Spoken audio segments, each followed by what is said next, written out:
Hello लोगोफोर बड' जब info YouTube चेनेलाव नोंथांमोनखौ बरायबाय। आसा खालामो गासैबो मोजाङैनो दंजोबो। जोबोर मोजां खबर सफैदों, लेटेस्ट आपडेट बेनो जाहैबाय लोगोफोर 1 लाख साख्रिनि भेकेन्सिनि आपडेट। नोंथांमोना नायदो भिडिअखौ जोबजासिम। आरो माखासे स्किम गोदान फैदों, बेनो जाहैबाय पेन्सननि। स' बे जाहैबाय लोगोफोर शहीद कुशाल कनवार आरो इन्दिरा मिरि इउनिभार्सेल, ओमफ्राय मोनसेया जाबाय दिव्या पेन्सन। थ' बे दंखायोमोन। बेनिफ्राय 250, 350, 1000 फार मान्थ नोंथांमोना मोननो हागोन जायफोर एप्लाइ खालामगोन। आरो बेहाय एप्लाइ खालामनोबा माबायदि क्राइटेरिया नांगौ आं नोंथांमोननो फैबाय थानाय समाव भिडिअ खालामगोन। दायो लोगोफोर नायग्रोनोसै बे आपडेटखौ सोर होदों, नोंथांमोना नायदो अफिसियेल आपडेटखौ।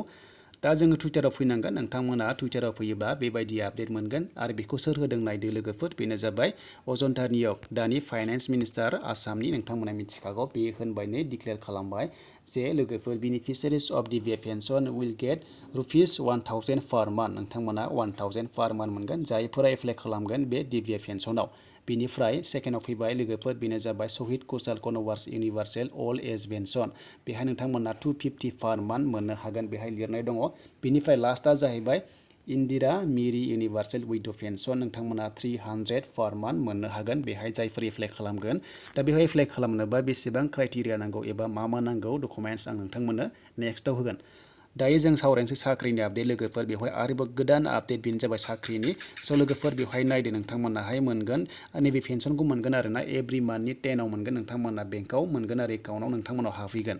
स' लोगोफोर बेनिखायनो नोंथांमोना जुदि इलिजिबोल जायोबा एप्लाइ खालामबानो जाबाय। आं बेखौ खिन्थागोन नेक्स्टआव। दानिया जों नायनोसै साख्रिनि आपडेटखौ सोर बेसेबां होदों, नोंथांमोना नायदो। दा बे फैबायनो लोगोफोर आरोबाव, बे जाबाय 22 आवार्स जाबाय दायो आपडेट होखांबाय। ओमफ्राय बेहाय बुंदों नै लोगोफोर, अजन्ता नियगआनो बुंदों, डिक्लेयार खालामबाय एबा नटिस होबाय। बेनो जाबाय first meeting of high level committee.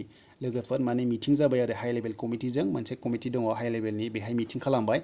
ओमफ्राय बेहाय होनदों 1 लाख गभर्नमेन्ट जब्स होसिगोन आरो आसामाव डिक्लेयार खालामबाय, थाबैनो होसिगोन, एप्लाइ खालामसिगोन।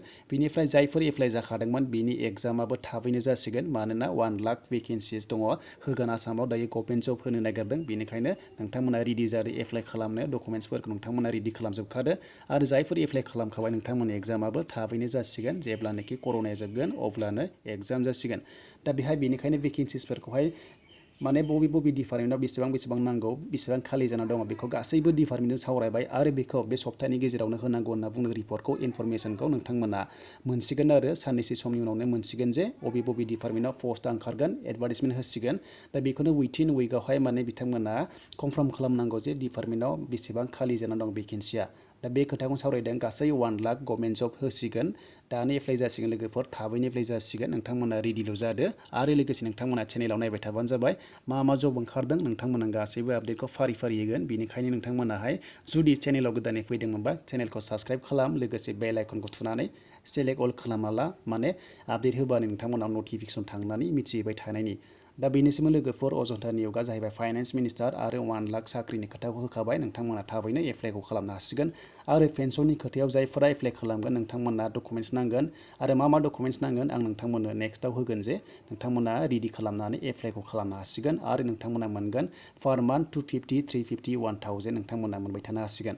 स' लोगोफोर बेनोसैमोन आपडेटआ। नोंथांमोना मोजां मोनदोंबा लाइक खालामदो, कमेन्ट खालामदो, आरो गोदानै फैदोंबा चेनेलाव साबस्क्राइब खालामना लादो।